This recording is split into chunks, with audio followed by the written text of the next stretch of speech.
Good morning, Reg. How are you? Good morning, Theodore. Last week, you posed the question to me, who was the better team in L.A.? Yep. And I'm going to stay with my pick in saying I will take the best player on either team, obviously, in LeBron James and the Lakers. But I'm here to say it is not by a lot because the Clippers are balling, because it's almost like this is Christmas time. Rudolph the Red-Nosed Reindeers, the island of misfit toys. We all seen that. That's what the Clippers are. They have a bunch of guys that other organizations did not want, and Doc Rivers has found a home for them. And they play hard, they play together, and you've got a bona fide closer, a guy in the fourth quarter that you can count on, and Sweet Lou Williams. So though I'm going to go with LeBron James and the Lakers because he's the best player, and I think he can make more happen, it's not by a lot that the Lakers are the best team in Los Angeles. Okay, if there was a 7-game series between the Lakers and the Clippers, who do you have? Who has home court advantage between the Lakers and the Clippers? If it's right now, the Clippers having home court advantage? Yeah. I mean, that is a really tough call. I mean, I still would have to err on the side of LeBron James because we've seen it. I've seen it. I mean, generational player. I would still side with LeBron, but it could go either way. And the growth of Tobias Harris, Montrezl Harrell has been fantastic for Doc Rivers. Gallinari has found his game again after the knee injury. They've got a bunch of pieces. The question I have for the Clippers going forward is, can they sustain this? You know, we're only a quarter pole of the season. We're 20 games in, and they've looked great. Can they sustain that through the midway point? Can they sustain this, the rest of the way? I don't know. But what I've seen through 20 games is I like their character, and I like the way they play. You got the Clippers and the Kings tomorrow night at 10:30 Eastern on TNT. I like the Kings, Reg. I said that. I think De'Aaron has really had a big turnaround from last year. I think he's playing great. So, that could turn out to be an entertaining game where you probably didn't think it was going to be when the season started. I talked about the Clippers and their character and playing hard. You could put the same. There's been 3 surprises to me in the league this year. One of them being the Clippers, the Memphis Grizzlies. They're back to that pound and grind type game, and they are successful with it. And the Sacramento Kings. 4 or 5 days ago, they should have beaten that Golden State Warriors team in Golden State. I think they just fell apart at the end of the game, and KD and Clay, rose to the occasion.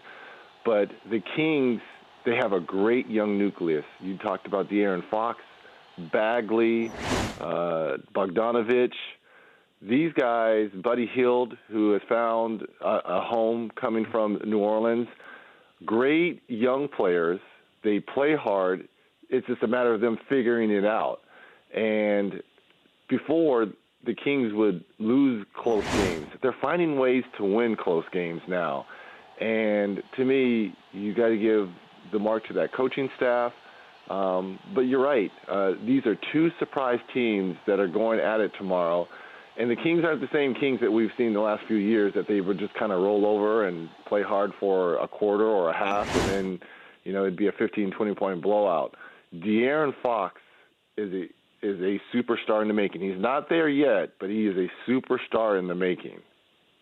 Yeah, he's a lot of fun. I like his turnaround this year. We were talking about best backcourts. We got on this topic, James Harden went for 54 the other night. So the backcourt combined for 90 points, but Kobe and Smush Parker have the most combined points in a game. That's when Kobe went for 81. Who's the best backcourt? Hold on. What did Smush go for that night? I think 12 or 13. 13. Yeah. So they combined for 94. Kobayashi had 81. But Eric Gordon and Harden combined for 90. That's the second highest point total for a backcourt in a game. Best backcourt you think of all time is who? I would probably go with, well, you want to assume it's going to be Michael and whomever, or you could throw Magic and Byron Scott, I think. I got one for you. Oh, here's a good one. Isaiah and Joe Dumars. Yeah, that was the one I had. Yeah, Isaiah and Joe, I would probably go with, because both could kill you in a number of ways on that high pick and roll. And let's not forget Joe Dumars, one of the best. Before we started talking about two-way players, Joe Dumars was the definition of that. Because not only could he get you 25, 30 at one end, he was going to lock you down at the other. Who else would be in there for greatest backcourts? Earl Monroe and Walt Frazier in New York. Yes. When they played together. Goodrich and West were really good. Great scores. Jerry, of course, the great all-around player. Trying to think. Steph and Clay, are they the best backcourt of all time? Well, not of all time, but they're certainly in the conversation. They're the best backcourt in today's game, obviously. So certainly I would put them in the top 3 or 4. Yeah, I would definitely and you got to look at the body of work. 3 championships together. Yeah, Clay and Steph are definitely there. Parker and Ginobili? See, but Ginobili wasn't a starter, so it's hard to put them in that category. So no, I would say no. Okay. I'm trying to think who else might be in there. Reggie Miller and Mark Jackson. All right. Just because I know Mark is probably listening somewhere. Is Mark in the Hall of Fame? He should be. Absolutely. You don't become the 3rd or 4th time all-time in assists and not be standing on a podium somewhere thanking people. Yeah, But I'm close to this situation. I've lived, obviously everything he's done, I've lived through it. So, yeah, he's a Hall of Famer in my book. You know what? I would think that if I'm going to make a comparison, Mark Jackson's playing career is like Frank Gore, the running back. Yes. Really good, not the best. Put up some great numbers. Has jumped from team to team. Yeah. It just wasn't with one team. The body of work, New York, Denver, obviously the Clippers, Indiana. And I think the body of work for Mark is there. And Tom Chambers dunked on Frank Gore as well. That's not right. That is not right. You weren't Theodore. there. You weren't there. That was what, no. He was with New York then. Oh, okay. And we still clown him today with that.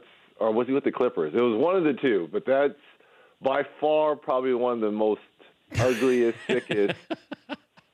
That's one of those moments. You can't erase that because it was an open court. It wasn't like he went baseline and there was a lot of traffic in the lane. That was a fast break, and you just so happened to be caught on the island by yourself, MJ. No. You know why this stands out? Because it was a white guy. It was a white guy. Why? Why? It was a white guy. It was a white guy. No. Yeah, that's true. No. Yeah. If that was Sean Kemp, then it wouldn't stand out the way it did because it's Tom Chambers. But because it's Tom Chambers. Tom Chambers had ups. Yeah. No, he was serious ups. He was a great player. You never got posterized like that, did you? Not like that. Everyone's been dunked on in the league. I know, but not like that. Like you didn't have not one where... like that. No. That's a sign. That is a signed poster. That keeps your name around forever because you play that highlight all the time. But if you're Tom Jackson, could you ask Mark Jackson to sign the poster? Absolutely. Absolutely. Hey, I'm doing a signing up in Seattle, and I need like 200 posters signed. Well, if I pay you.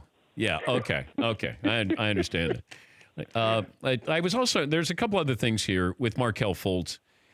The Sixers are going to move on from him. I still want to know, I don't think he's healthy. I don't think the shoulder's ever been healthy. And now if you're going to try to trade him, like, what can you get for Markelle Fultz? Nothing. And where would be a good place for him to maybe try to start over?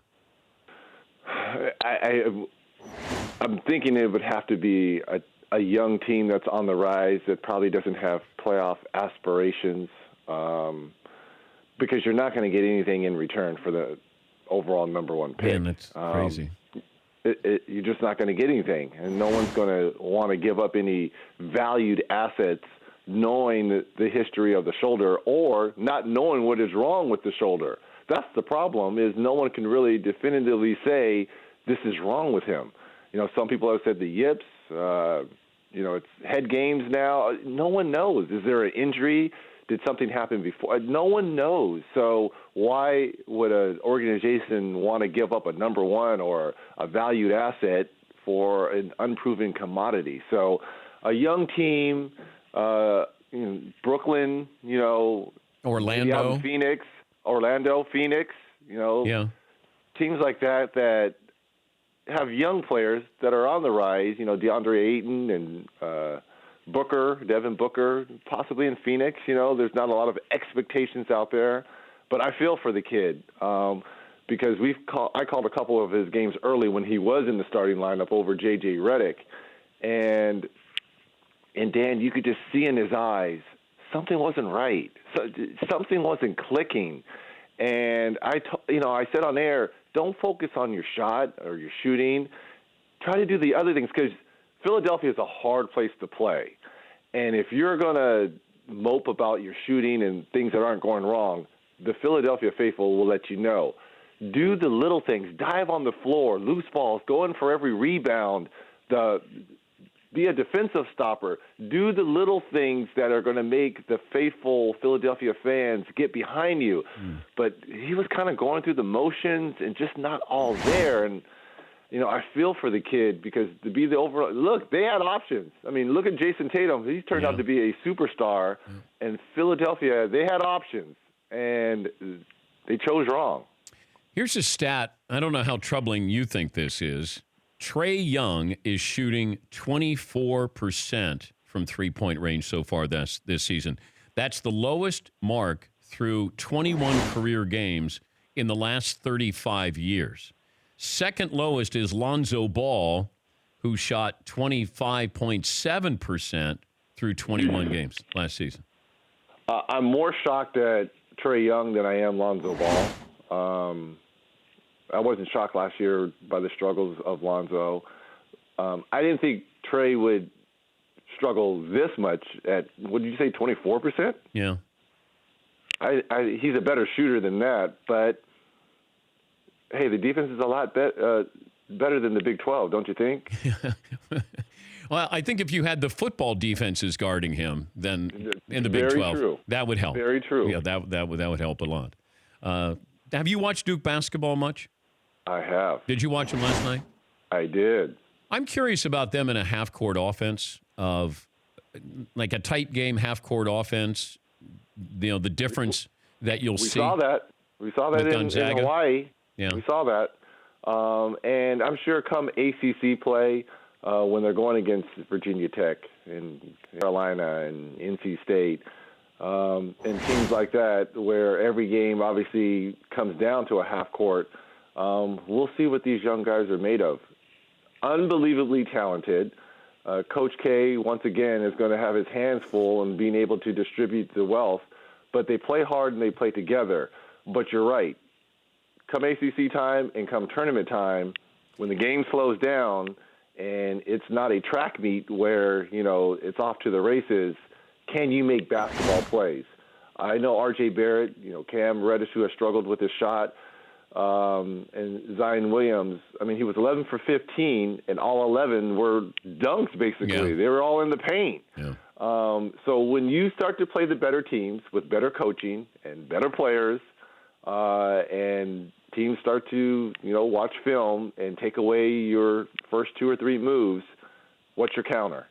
And I think that's what we'll see as this young Duke team kind of grows up in front of us. But they're fun to watch, don't get me wrong. And I think they are the team to beat. But it's going to be curious once the real, as I call them, the real games really start come ACC tournament time. And one final thing, and I wasn't going to call you out on this, but the Clippers, Lakers, home court advantage, like they play in the same building. Yes, but who would have that? Who would have that in a 7-game series? Who's going to play at home Who's going to have the crowd? The crowd on their side. No, not the crowd. Oh, okay. Who's going to have the theater lighting, which the Lakers have, like the Madison Square Garden, that theater lighting, which is really cool, or who has all the lights on, like the Clippers, right? The Lakers have that cool Broadway theater lighting. It's ambiance. The court is the only thing lit, and it's all about them. So the difference could be theater lighting. It could be. Okay. All right. It could be. And that's why you do this for a living. You're an analyst. Theater lighting. Calling me out, though. Yes. Theater lighting. Have fun. Tell the boys, tell Kevin and Allie we said hello. And Clippers Kings tomorrow night, 10:30 Eastern on TNT. Thanks, Reg. Theodore, you're the best. Dennis, as usual, stepping up. For more Dan Patrick Show, tune to Audience Channel 239 on DirecTV or download the Dan Patrick Show app.